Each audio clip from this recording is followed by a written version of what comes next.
since we've been on. We meant to get on and react to the national championship pretty much right after it happened. We were going to give like the transfer portal kind of rundown. Instead, I got the flu. Justin got the flu. I'm pretty sure. I don't know if it was it the flu. Yeah, it was really weird. So I went to Colorado, came back, and then the national championship happened. Well, the day after the national championship, I got the flu, and I was sick for like that whole week pretty much. And then that weekend came around, which was this past weekend, and I kind of got sick again, and then I got over it, and then Mason got sick. So it's just been like it wasn't ever like me and Mason were sick at the same time. It was like, you know, we were sick at exactly points in time when we didn't need to be sick to do a podcast, because there's no point in listening to us talk. And every time Mason talks, I have to get up and leave because I'm coughing, Yeah. to I'm a gonna point to try where to I can't stop. And same thing with Mason.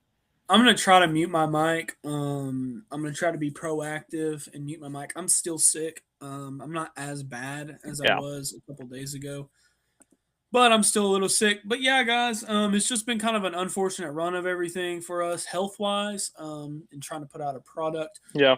Um, as far Well, as then what's we going had the on ice around, storm. yeah, we had the We had ice the ice storm. storm that came through that like we didn't know. We never wanted to commit to doing a show until we knew for a fact we weren't going to lose power. And Mhm. I work in the electrical field, so I never really knew if I was going to get called out to go work or if I wasn't going to get called out to go work. So it's been like a crazy start to the year for sure. It has, but we're here, guys. In review, obviously, let's give props to our national champion. Yeah, for sure. Beginning of the year, I don't know if anyone had this expectation. I heard some people have higher expectations that they had on Indiana, but for the most part, it wasn't. Yeah. No one expected this, and I don't think anyone expected this from any team necessarily. I mean, 16-0. I think I said before the year I don't know if we'd ever see another undefeated team. Just for Kurt Signetti to kind of throw that in my face immediately. Um, but yeah, let's give all the props in the world to him. What a wonderful season! Great. I mean, I don't want to crap on it. He did it in an unconventional way with older players, kind of what we see in college basketball, where you see these maybe not highly as touted prospects, but older, experienced players that have been around for a while. And Kurt Signetti translated that to football very well, and Indiana dominated pretty much everyone they played. Um, Up until the national championship game was pretty good, but they dominated pretty Yeah. much everyone. Yeah, I mean, it's something that obviously you have to put them in the category of greatest teams of all time. They're the only team in modern day that went 16-0. Um, I mean, there's probably going to be a movie made about them. If you want me to be 1,000% honest with you, I mean, I don't see why there wouldn't be. And the scary thing about Indiana is, like, for example, last year, like, everybody knew Ohio State was a very talented team. They brought in Will Howard, who ended up playing really good down the stretch of the playoffs. They brought in Quinshon Junkins. They spent the money to keep their whole roster to get their whole roster to come back. So everybody kind of knew, like, Ohio State's a team you got to watch out for. And they did have some struggles throughout the year, but then towards the end of the year, they kind of got it all together. And everybody knew how much money they spent in NIL. Maybe it wasn't the most, but it was up there. Indiana's like middle of the pack in big, big schools, I guess you could say big schools, of like money spent. They're not up there with Texas and Oregon and Ohio State. Like, they spend like a common amount of money. Now that might change now because their boosters got a taste of winning, but like, what's scary about Indiana is, like, do they have a first round pick on their team right now besides Fernando Mendoza? No. So what is to keep them from doing it again next year? You know what I mean? Like, it's not like they have an absurd amount of talent and they just got lucky one year because chips fell in their direction. No, they played good teams. They played. I'm not going to count Penn State, but whatever. They played Ohio State. They played um, Iowa. They played. I want to say they played Ohio State. Obviously, they played Alabama. They played Oregon twice.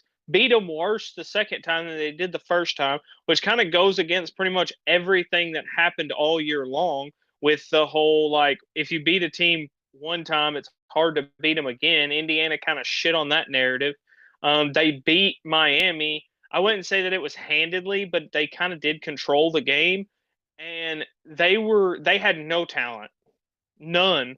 Like their blue chip ratio was like 14%, lowest blue chip ratio to ever win a national championship ever. So it's like, what is to say they can't do it again next year? I mean, I know the landscape changed, and I know that's easy to talk about, but like, I mean, because the odds are like people are going to count them out again next year. You know what I mean? So it's like that just gives Signetti fuel, and you can't say, "Oh, well, they won't win because they're not talented." Well, they won last year, and the thing that's going to make it hard is, okay, Indiana did it in 2 years. Why can't X team do it? Why can't who's Arkansas's new head coach? His name's Skip Ryan Silverfield. Yeah, right. Yeah, you're good. Yeah, sorry, I have my mic muted. No, I get it. You're good. So it's Ryan Silverfield. Exact same scenario. Literally, as Kirk Signetti came from a lower tier school and went to in the last 5 to 10 years, historically not great school. What is to keep him from turning it around? Watch. Vanderbilt, if they don't make it to the playoffs in the next 2 years, that dude's probably fired too. Because it's like if Kirk Signetti can do it at Indiana, why can't you do it at Arkansas? Why can't you do it at Kentucky? Why can't you do it at Cal? Why can't you do it everywhere else? Because it's like it's not like they're spending a bunch of money. It's literally just coaching. And what I think is kind of more likely on this front is we saw this in college basketball. Like for the longest time, it had been 5-star freshmen coming in and they would start slow and then they would, by March they would be great. You saw it with Cal, you saw it like at Kentucky, and then you saw it at Duke and Kansas and all these places. But then with the transfer portal, you saw it to where FAU, for example, they brought in just older guys and then they had some talented younger guys, but maybe weren't necessarily developed. Um, but with these older guys, they were able to push deeper and win more games. And then you saw it kind of across the board in a sense. Everyone started doing it. Everyone started bringing in these freshmen that weren't necessarily developed, and they would fill out the rest of their roster with older senior, juniors, upperclassmen that might not necessarily know what you're trying to coach them. Like they don't know the exact system, schematics. They don't know all that, but they know how to play basketball. And you saw that across the board in college basketball. Now that's how it's played, and I think that's kind of what we're going to be looking at in football. Maybe next year you might see it, and I'm not going to discount Signetti. I mean, it's very visionary of him to see that. But what I am going to say is I don't think he's going to be the only one anymore. And I think you're going to see more of these scenarios. And it might not be that Indiana is going to fall off, but it might just be that, like you said, Cal might all of a sudden next year, they might bring in 33-star seniors that you've never heard of that don't have any NFL prospect. And then, or, they might have a little bit, and then all of a sudden they're like 9-1, and you're like, where did that come from? Or Arkansas is a good example. Or like Texas Tech could do it instead of doing what they did. Or Florida State would be a great, you know what I mean? I think we're going to start seeing more of that. And I think it's going to become an arms race in a sense of like who can gather the most experience. And that's a problem to me whenever high school recruiting essentially is you're bringing up the next generation. But what we've seen in college basketball is you have less and less of these young guys being developed and going to the NBA. They're having to go to JUCO. They're having to go to D2, or they're sitting on someone's bench. And then by the time they're a senior, they're finally ready to play. But these are guys that we saw playing 5 years ago. They were playing. They were starting. And like I don't know. I don't think Yeah. it diminishes anything. I just think it's a different way to run the sport. It's a different way to construct a team and play the game. And I think you're just going to be seeing more and more of that because whether people like to admit it or not, sports are very copycat. So if you think Yep. Indiana is going to be the only one doing that next year, you're already wrong. They're going to be everyone's going to be Yeah. doing this soon. Everyone that can. Yeah, and I think it's one of those things too that I think you're still going to have your star players. Like you're not going to have Jeremiah Smith go to Memphis to prove himself, then to go to Ohio State or Arkansas or Miami or wherever. You're still going to have your star players, but like your offensive linemen, your linebackers, your safeties and corners, I don't want to say the players that don't matter, but the players that are more interchangeable, I guess you could say those are going to be the ones that like I mean Ohio State's doing it a lot. They're going out and getting guys and letting 5 stars just walk because it's like I would rather pay this guy that's proven than pay our backup corner that's supposed to start this year when we don't know if he's good or not. Um, I think that's where it's going to go. Is you're going to have these teams like Memphis and JMU and Tulane and stuff like that. They're going to you know bring they're going to bring in the 3 and 4 stars that are lower tier 4 stars, and then Ohio State and all them are just going to go. They're going to end up being good, being all American, ACC player or whatever, and they're going to get taken from a lower level, like NC State or something. I don't think that's necessarily great for football, but I don't think it's bad either. It's exactly what we kind of thought was going to happen. It's just kind of molding itself in a different way. Just like when all this stuff happened, we talked about, oh, it's going to spread the talent out. Well, it did. Indiana just won a national championship. That is your Cinderella.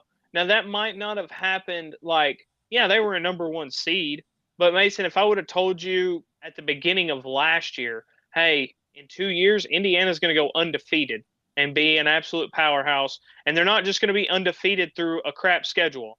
Like they probably had one of the toughest schedules in college football this year, and they swept it with no problems.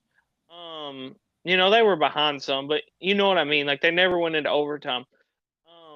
I think it's great for college football. Obviously, I'm a fan of a team that is a quote unquote blue blood that is, I guess you could say, a top dog. You want to see the top dogs win. Mason, you're a fan of somebody that isn't, maybe historically they are, a better team, but in the last 5 years, they haven't been really that great.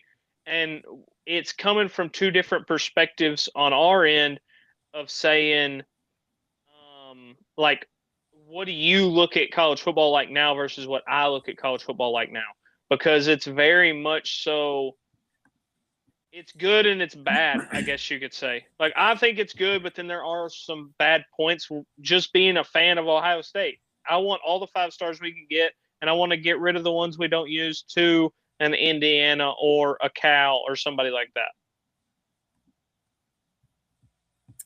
And like this is kind of what I'm talking about here. Okay, so this is some teams that brought in. I'm going to tell you exactly what they brought in.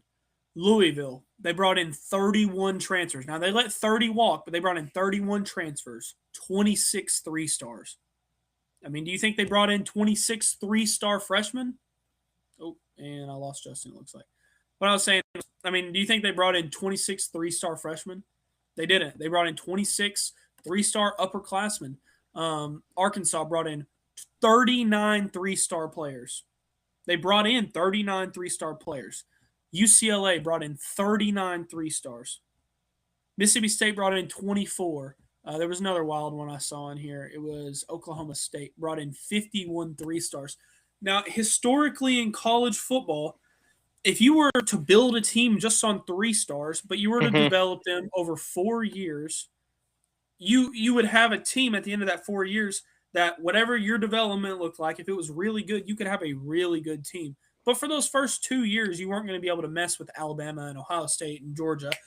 But now, with the injection of, I mean, like Oklahoma State's a great example. Now, 51 guys. They brought in 54 total 3 of them are 4 stars, but they brought in 51 3-stars. Obviously, only 22 can play if you count offense and defense. I guess if you count special teams, you could play 33.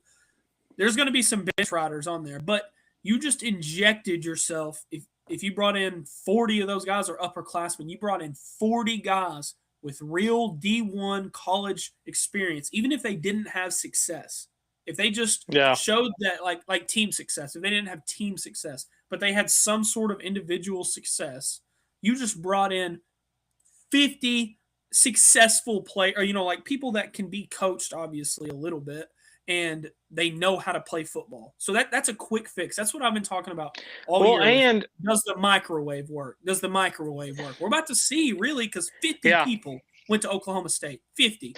Yeah, and the thing is, too, is like this system has worked before. What you're talking about, it's just teams were doing it and recruiting them. Like Northwestern, they used to be good every 3 years. Every 4 years, maybe, they would go to the Big Ten Championship, and they would be an act. I don't want to say they were good to where, but they were going to a New York Six Bowl. They were a good team because they grew players, and they took 3 stars. I mean, look at Iowa. You think Iowa's out recruiting just Ohio State and Michigan on the regular on 5 stars?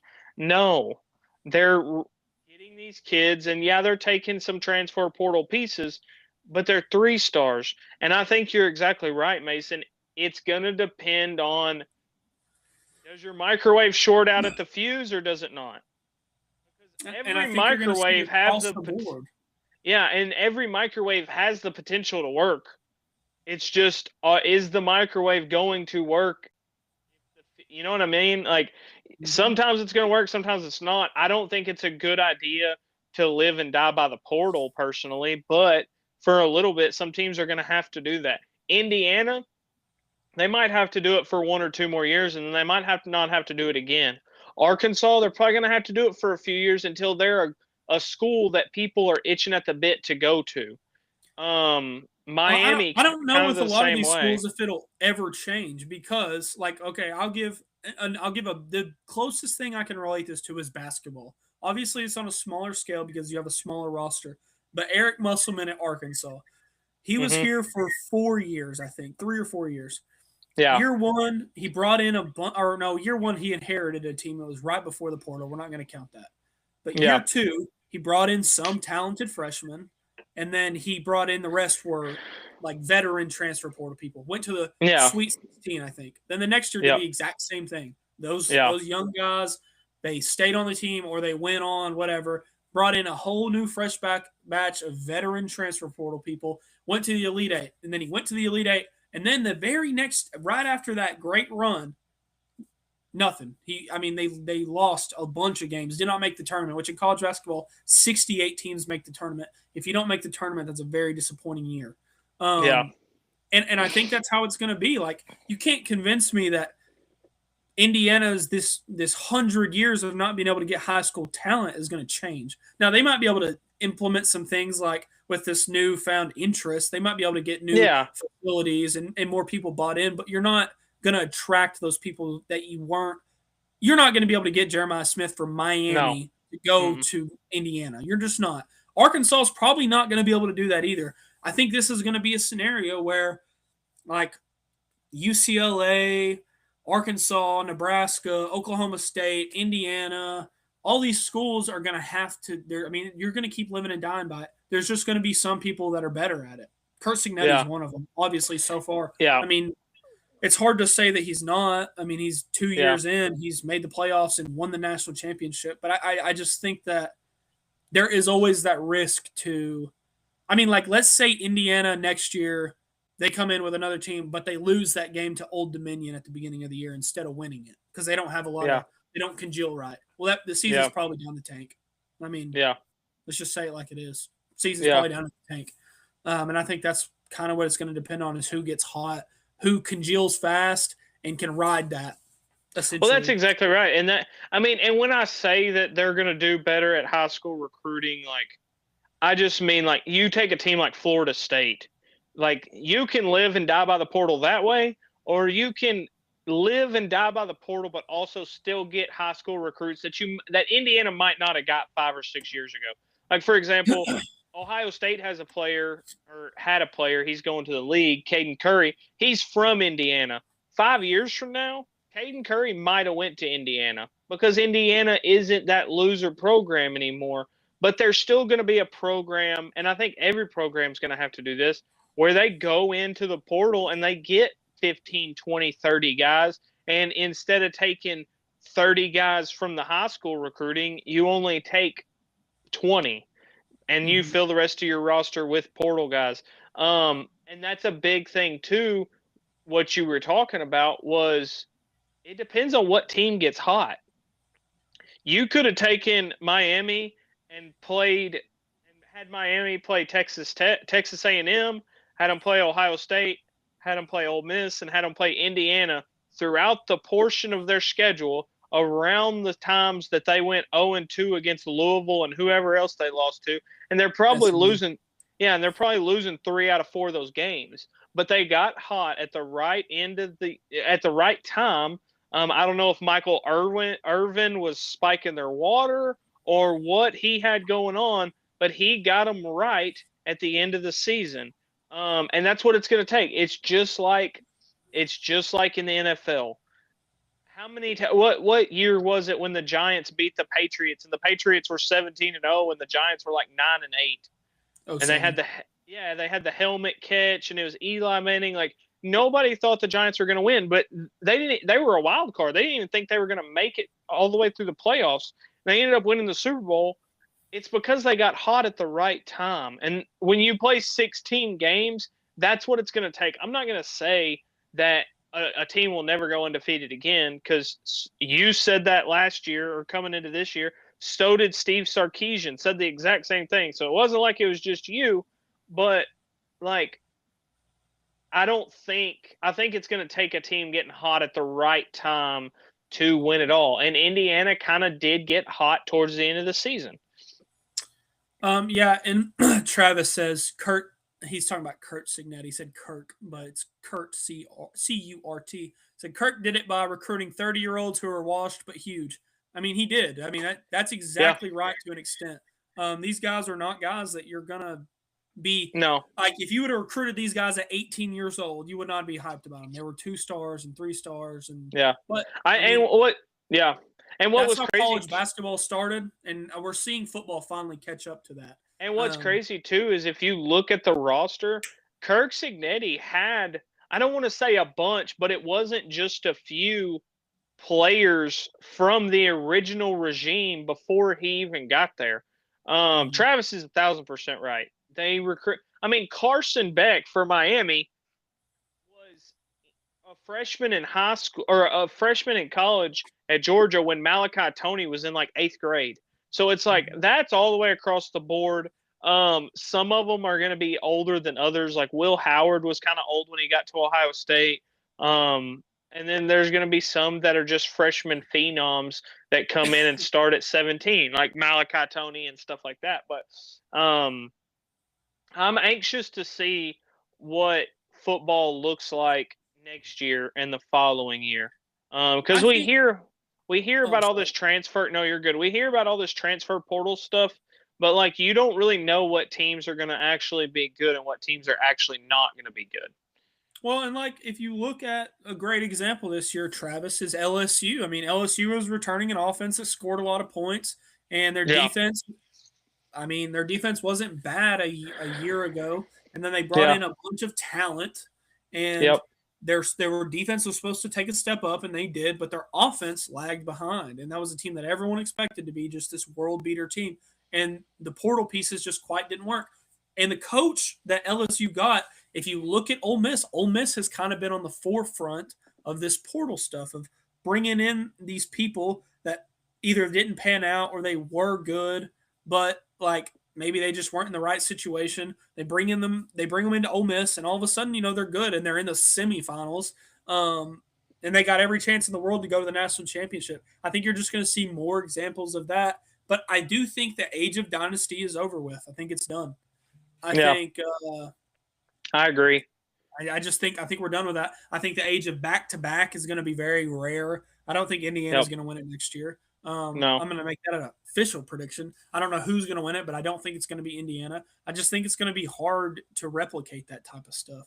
Yeah, and I don't think, Because and of the it way has, yeah, and it has nothing to do with coaches. Like, even if Nick Saban was coaching right now, he wouldn't be. I don't think his dynasty would be a dynasty as good of a coach as Nick Saban was, and I'm not taking anything away from him because he coached in the era of college football that benefited his game the most, just like Urban Meyer, just like Dabo Swinney.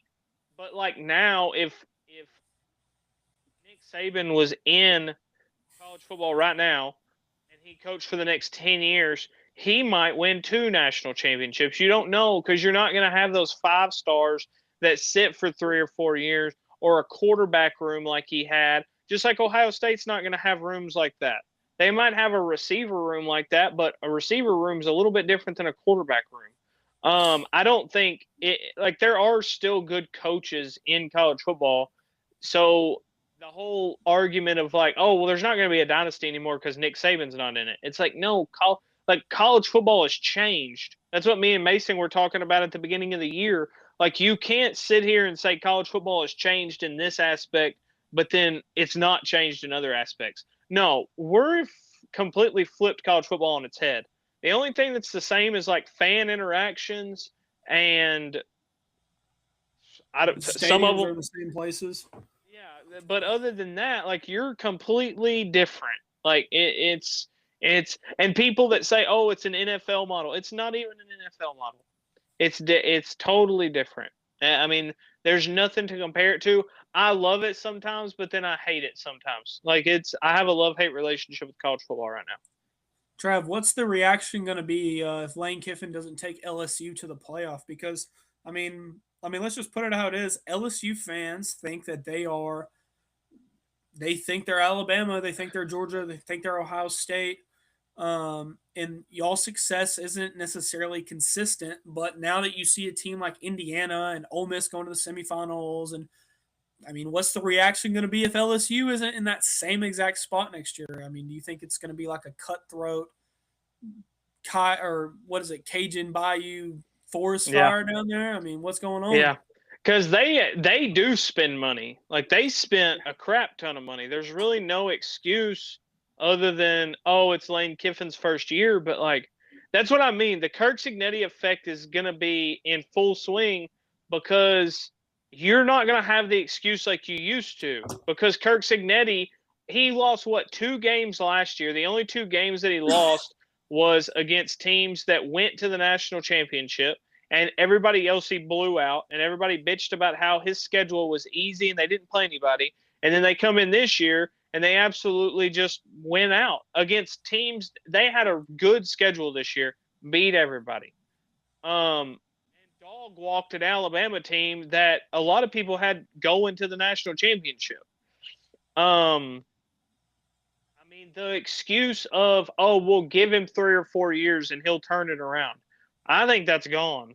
Unless you sign a big contract, I think schools are going to give you 2 years maybe, and then you might as well start applying for OC jobs. Yeah, Trav says Lane Kiffin has 3 years. I think you might be the only LSU fan in the world that thinks 3 years is long enough. Because, really, if everything would have went the way that it was supposed to at Ole Miss, he should have been in the playoff a year ago. With Ole Miss, he had a more talented team. And here's my thing too, is it will Lane Kiffin? Here's my question to you, Mason. Do you think Lane Kiffin would leave LSU for a different job? Do you think there's a job out there that he would leave LSU for? Yeah. Okay. Now, what jobs do you think those are? Do you think he would leave for Georgia? Yeah. Do you think he would leave for Alabama? Absolutely. You think he would leave for USC again if he could? Okay, you think he would leave for Ohio State? That's a given. Yeah. Do you think he would leave for Michigan? Yeah. Do you think he would leave for a Clemson job? No. No, me neither. Texas, yeah. Texas A&M. I think he'd leave for A&M. So here's my question: like, does he leave LSU the same way he left every other school he's ever been at? They won't let him leave the state. They'll lock him down. I promise. They won't let him leave. If it's That's that they that would never happen to LSU. They would burn his house down with him in it. There's no way they wouldn't. that's what I mean, dude. Yeah, I'm waiting for the day that he leaves, and I hate that for Travis, or I hate that for. I mean, he might leave for the NFL too. Like he's been in the NFL before, so Yeah. what's to keep him from? I mean, I could see him leaving the day before a national championship. Like if he wants to go, he's leaving. And it would be the same. Oh, I wanted to be here. They wouldn't let me. Yeah, it'd be the Yeah. same exact thing. I think he is the biggest. Okay, since Urban Meyer, who's a bigger rat? Can Lane Kiffin? Can anybody really match Lane Kiffin as far as being a rat? Sharon Moore, kind of. I mean, Jim Harbaugh, yeah. I don't know. Lane Kiffin might be worse. I mean, maybe, but dude, he cheated. Yeah, but so did everybody. No, not like that. Everybody cheats. Everybody cheats. Not to that extent. No. They cheat in Pee Wee football. They cheat everywhere. No, not like that. That one was egregious. I agree with you. Like they get film and stuff, but like they don't have people filming sidelines during games and shit. No, that don't happen. They do. I think everyone does. I think everyone cheats everywhere. In fact, I cheat doing anything. If I can cheat on a PlayStation 2 video game right now, I'll cheat. I don't care. Yeah, I get that, but like I just mean like if it really wasn't cheating, I mean I guess it wasn't ever a big deal, but like a lot of people thought it deserved to be a big deal. I mean that was like 3 years ago though, but I mean no, you're right. Like Lane Kiffin historically, like Jim Harbaugh, he had been in good programs and didn't do anything wrong. The cheating scandal, that was really his only thing besides like some hot dogs and hamburgers. Sharon Moore, he's on Epstein Island pretty much, so that's like a different kind of cheating. Like I mean, yeah, Lane Kiffin's been doing it since birth, really. Lane Kiffin will like smile and give you a hug at the same time he's stabbing your ass right in the middle of your spine. For sure. Like, yeah. I don't know. If I was an LSU fan, I mean, I would be excited. Like, don't get me wrong, I'd be excited because there is a lot of like fanfare and just like circus type of stuff that comes around with Lane Kiffin. Sure. You're gonna win big games, and it's gonna be like this crazy, like triumph. Yeah. But then at the same time, he's gonna be trash talking your entire fan base and trying to move his dog out at the same time. Yeah, he's gonna build you a pedestal, and then he's gonna be taking blocks out from underneath it as you're standing on top. Like he's gonna be kissing your babies in Baton Rouge and texting people in California at the same exact time, trying to get out there. Yeah, like dude, he's a scumbag. I don't know, but yeah, I mean the transfer portal. I don't feel like there have been big moves in it. Like obviously LSU's went crazy, Arkansas's went crazy. I love the transfer portal, but it's so much to talk about. You know what I mean? I mean, we're going to try to hit on it. I mean, when we can. That's what I mean. Like, we just have to let things settle down. Because, like, I mean, the Jordan Seaton dude, he just committed to LSU. We could have talked about it 6 days ago, and he wouldn't have been committed, and we'd be, like, shooting in the dark, not knowing where he was going to go. Okay, I have a question for you, and this is a question for if you're watching this like as a video later, I want you to leave a comment. What is y'all's reaction to Pete Golding and the tampering? Now, I'm not going to say this as a thing to crap on Ole Miss, but Dabo Swinney. Yeah, dude, that's scumbag. I forgot about that. Thank you. I'll say it all the way. That's horseshit. Look, I'm telling you, this is not the only place that this is happening. No. Dabo Swinney says that he has this linebacker that he has committed. He's at Clemson, and the whole time Pete Golding is like, "What's your buyout? Like, we'll get you to Oxford." Basically, like, come on, you're not going to Clemson. You're going to Oxford. Da da da da da. Yeah. Now, my reaction to that is, if Dabo Swinney never said anything about this, do you think that this? I mean, this would come to light eventually, but do you think this is a isolated incident, or do you think that is more of the norm? And if it is an isolated incident, It's not. We'll talk about that in a second, Trav. We will.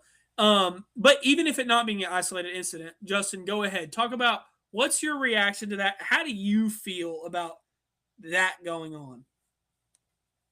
It's been going on, is the whole thing. The only thing about it is I want, and for everybody that knows me, knows what I want to say, but it's a child friendly show, I guess. Like, I don't really know.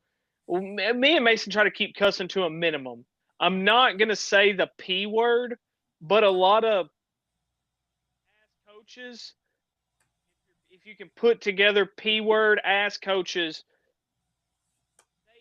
get on what Dabo Sweeney was doing, like a press conference, and they start talking about, oh, a so-and-so coach in the SEC was tampering with my players and give the whole breakdown, but they never say who it was. Or a coach in the Big 12 was doing this and this and this and offering this money. I hate Dabo Sweeney. Can't stand him. But kudos for him for putting receipts on the table. Thank you. Like, this is what we needed in college football, because the NCAA, like, they're going to investigate, but, like, sorry, dude, I'm airing it out. Like, I appreciate Dabo Sweeney for doing that, because I've heard about this going on for years. Ever since transfer portal started, this has been going on for forever. Miami was tampering with Jeremiah Smith last year. A lot of people, Oregon was tampering with Carnell Tate last year, right after the national championship game, maybe even before. It was before. What game was it? Was the Oregon game or maybe the Tennessee game? They were tampering with him because yeah, it was right before the Oregon game, because he wasn't getting many touches. It was all Jeremiah Smith. But then he ended up going crazy, and obviously he stayed for another year. But Oregon was tampering with Carnell Tate because his girlfriend went there. That's like all this other bullshit of, like, they're getting certain players like Jackson Dart or freaking Malik Neighbors to contact, like, Notre Dame's offensive coordinator was LSU's coordinator when Malik Neighbors was there. He had Malik Neighbors contact Quincy Porter and another receiver from Ohio State to get them to come to Notre Dame or go to Notre Dame. Like, that's illegal. You're not supposed to do that.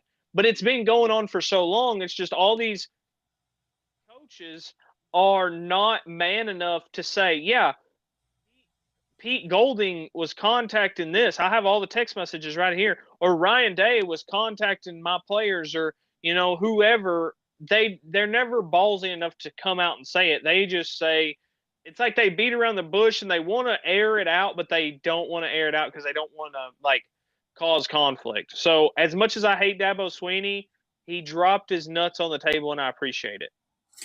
Yeah, so essentially, Travis, they are poaching players, and it's not necessarily in the traditional sense of, like, whenever they get into the portal, then they're Yeah. contacting them. They're contacting them outside of these areas that you're allowed to contact them in And the within the way that NCAA regulation. Yeah, and the way that they're doing it, because I can't see the comments, and I'm not trying to cut you off, Mason, but the way that they're doing it is, let's just say Mason was a 5-star running back for Arkansas, and Travis was his agent, and I'm Ryan Day's agent. Ryan Day really wants Mason Dow. Well, he can't contact you physically, or he can't contact you in any way, him to you, but he can tell me, and I can tell your agent, and your agent can tell you, hey, just want to let you know, Ohio State's got, 1.5 million for you to go attend there for your senior year. And if that's not enough, tell them how much they want. And then you tell your agent tells me, and I tell my guy, Ryan Day. And that's how they get around it. And that's where the whole, like, there's too much gray area of saying, like, well, you tampered. It's like, no, I didn't. I never contacted the kid. I got my agent to contact his dad, who contacted him. Yeah. And then this is another question Travis asked. I'll show it on the stream real quick for people later. What do y'all think about Notre Dame basically getting a free ride to the Natty? Now, while it's not exactly a free ride, I understand what you're saying. If you don't know what we're talking about, people watching this later, the playoff committee has set new rules again for who is able to make the playoff. I'm tired of the new rules, whatever. The Yeah. playoffs should be just the playoff. I thought we were fine. I thought we were fine with it this year. I thought we were fine. I don't like the automatic bids, whatever. But basically now they're saying it's 5 conference champions. Plus, if Notre Dame is in the top 12, Notre Dame gets an automatic bid. Notre Dame Yeah. is the only team in the entire country that Yeah. if you are in the top 12, Yep. you get an automatic bid. Alabama in the year one, and the only reason I bring up Alabama is because this is a perfect example. Alabama year one of the 12-team playoff was number 12. They were left out because Yep. they lost to Oklahoma. They lost to somebody else and somebody else. They lost 3 games, but they were number 12, and they were left out because Notre Dame got an at-large, SMU got an at-large. You had the automatic qualifier for the G4, whatever. Boise State, Arizona State automatically got in. This year, the way it would have been was Duke would have made it. Miami wouldn't have made it. Notre Dame would have made it. And I can't remember who the other team was. It was someone else that wouldn't have made it. So basically, the national champion runner-up wouldn't have made it because Notre Dame has to get in based on the new rules. Have to. And the other G5 school wouldn't have made it is what it was, which I'd have been fine with. I'm fine with the G5 school not getting, but 8-5 Duke would have made it. 8-5. Yes. So my whole thing. I don't think Notre Dame deserves any special credit because Notre Dame has their own TV contract where they don't have. So, okay, the way it works in conferences, the Arkansas, for example, if LSU makes the quarterfinal, Arkansas gets a cut of money. Yep. LSU wins that game and goes to the semifinal, Arkansas gets a cut of that money. LSU makes it to the national championship, Arkansas gets a cut of that money, and it works for every single school in that conference. Now, pay attention here. That goes for Ohio State. Every game Ohio State makes in the playoff, every Big Ten school makes it or gets a cut. Every ACC school gets a cut of whoever, Duke or whoever. Miami. Texas Tech, every Big 12 school would have got it. Notre Dame doesn't – they're not afforded that. If Notre Dame makes the playoff, Notre Dame gets all the quarterfinal money. Notre Dame gets all the semifinal money. Notre Dame gets all the championship money. And then on top of all of that, Notre Dame makes all of the money from NBC. They have their own contract. They have their own. And the ACC has a partnership with Notre Dame to where Notre Dame – they can schedule ACC opponents, and then Notre Dame wants to complain about Miami making it over them, which is to me is complete and utter bullcrap. But and then on top of it all, now if they're a top 12 team, they get a automatic bid. I think it's very pat on the back ish. What's a participation award type of thing? The exact thing we're trying to avoid in sports now is exactly what they're giving Notre Dame. I think it's complete and total bullcrap. I do. I'm not a fan of that at all. No, I don't like it. And there was a thing like Ohio State would have had to make it to the national championship like 9 times to make the same amount of money Notre Dame got from making the same exact national championship last year. I don't like the automatic qualifier. I want poetic justice to where Notre Dame loses 2 games next year and they're at 13th. I hope That's so. what I want. Because you sat out of the national champion, or you sat out of your bowl game. I don't want them to be held out if they deserve to get in. Because honestly, at the end of the day, if Notre Dame was a top 12 team and they only had 2 losses, Alabama didn't make it in 2 years ago because they had 3 losses. If Notre Dame was a top 12 team and they only had 2 losses, they're probably making it regardless. Honestly, they're going to figure out some way to get Notre Dame in. I don't like how there's an automatic qualifier either. I think it's stupid. I hope they do the right thing and put them at 13th next year if, they lose 2 games. But the problem is their schedule next year is absolutely horrendous. Like, there's no chance they're even losing 2 games. No, they're going to start out top 25. They're going to play ECU and Marshall and Navy. They're not going to play USC, by the way. I don't know if anyone was aware of that. They're not playing USC anymore. So they're going to play NC State and Miami of Ohio and Toledo. And I'm not crapping on these schools, but like you said, okay, Alabama had 3 losses. Alabama played at Tennessee. They played at Oklahoma that year. And they played I can't remember that other game they lost for some reason. It's just losing me. Did they lose to LSU? It might have been that year. No, they beat LSU like a drum. I can't remember who it was, but either way, like they went on the road and lost 2 games to teams that like are quality. It's not like they're losing to Northern Illinois at home. By the way, the Notre Dame made the playoff, losing to Northern Illinois at home, and didn't win a conference championship or nothing. I mean, I agree with you. I don't know. I'm anxious to see how it goes. That's why I kind of wish the way that it was held and it was done. You don't come out with any rankings until week 4. If you're Notre Dame or you're in a Power 4 conference, let's just use Arkansas as an example. First 4 weeks, week 1, it's a bullcrap week. You play whoever you want to, Memphis, Utah State, whatever. That's Memorial Day weekend, and then Army Navy play to make it commemorative or whatever you want to say. Week 2, 3, and 4, Arkansas has to play a Big 12 team, a Big 10 team, and an ACC team.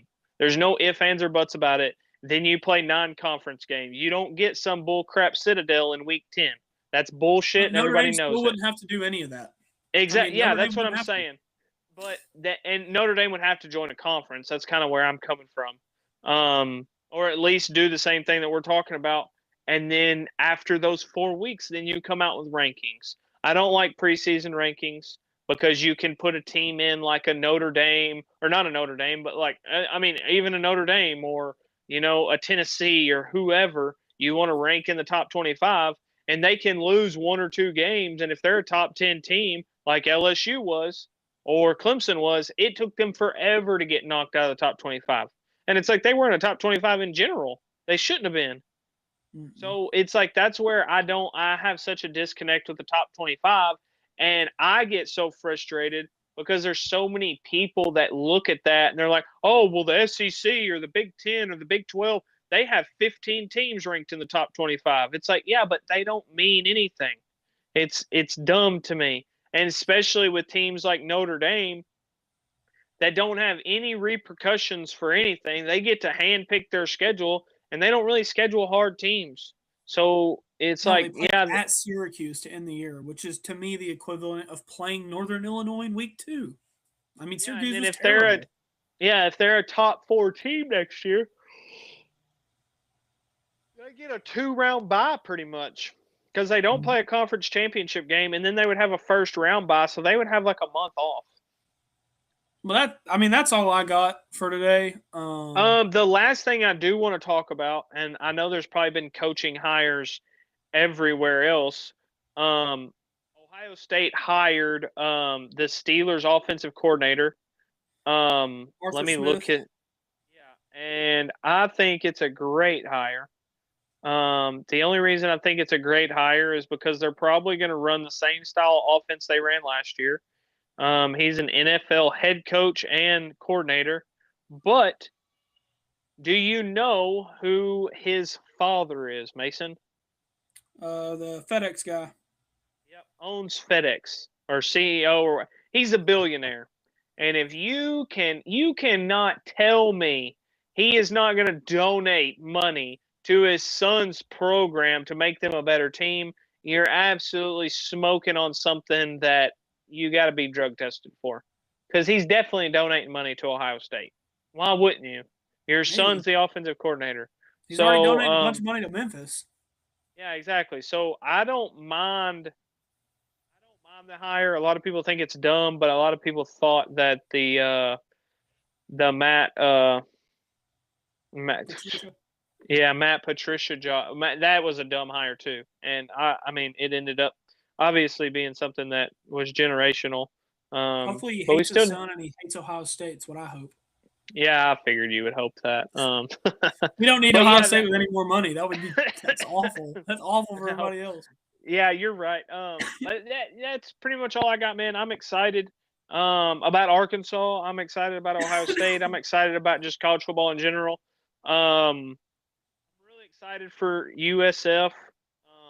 I think they're going to be pretty good next year. Obviously, me and Mason are going to have all off season to talk about all kinds of stuff. And what's great, as much as I don't like how long the season drags on, it's also great because we're about to start spring practice. Drafts coming up, which we're not. I wouldn't assume we're going to talk too much about draft, but we'll talk a little bit about it because it's obviously something that has to do with college football.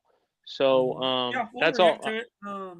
More importantly, guys, spring football's coming up. So, well, I'm not going to watch every spring game, but we'll go over some of the big things with that. Yep.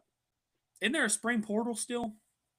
No, I think they got rid of it. Actually, I know they got rid of it. I hope so. Yeah, they got rid of it. Good. Well, Yep. but that's it, guys. That's all I got. Make sure y'all like and subscribe. Follow us on Facebook. As I recover, I'll obviously I'll be more involved on those things. I haven't literally been doing anything the last couple of days, so but that's all I got, guys. Y'all have a good rest of y'all's week. Stay safe if you're snowed in or if you still have ice on the roads. It's still a danger, and you'll have a good rest.